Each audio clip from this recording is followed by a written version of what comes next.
আসসালামু আলাইকুম এভরিওয়ান।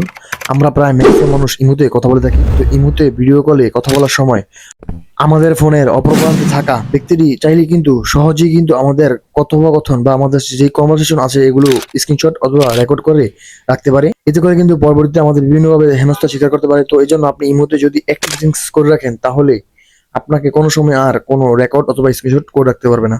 তো এটা কিভাবে করবেন আজকের ভিডিওতে সেই পোস্টটি দেখাবো। তো চলুন কথা না বাড়িয়ে ভিডিও মূল পর্বে চলে যাই। এই জন্য আমরা ফার্স্ট অফ অল চলে যাবো ইমুতে।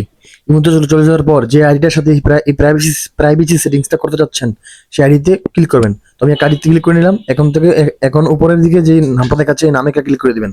তারপরে এখান থেকে দেখতে পাবেন যে প্রাইভেসি চ্যাট, এই প্রাইভেসি চ্যাটে একটা ক্লিক করে দিবেন। প্রাইভেসি চ্যাটে ক্লিক করে দেওয়ার পরে আপনাদের সামনে এরকম একটা ইন্টারফেস শো করবে। তো এখান থেকে এটাকে অন করে দিবেন। জাস্ট এখন এখান থেকে ব্যাগে আসবেন। ব্যাগে এসেই পাবেন যে কল প্রাইভেসিতে গিয়ে আপনি এখানে এটা যদি অন করা থাকে তাহলে তো ভালো, আর যদি অন করা না থাকে তাহলে এটাকে অন করে দিবেন। এটা অন করে দিলে কিন্তু আপনার ভিডিও কলে কোনো স্ক্রিনশট অথবা স্ক্রিন রেকর্ড করে রাখতে পারবেন না। নিচের এটাকেও আপনি অন করে দিবেন। এই দুটো অন করে দিলে, প্রাইভেসি সেটিং অন করে দিলে আপনার ভিডিও কল তো স্ক্রিনশট দিতেই পারবে না, প্লাস তার পাশাপাশি আপনি যদি তাকে কোনো ছবি বা ভিডিও পাঠান সেগুলোকে সে ডাউনলোড করতে পারবে না ফোনে, এমনকি স্ক্রিনশট দিতে পারবে না। তো ভিউয়ার্স, ভিডিওটা কেমন লাগলো অবশ্যই কমেন্ট করে জানাবেন, আর ভিডিও ভালো লাগলে অবশ্যই শেয়ার করে দিবেন।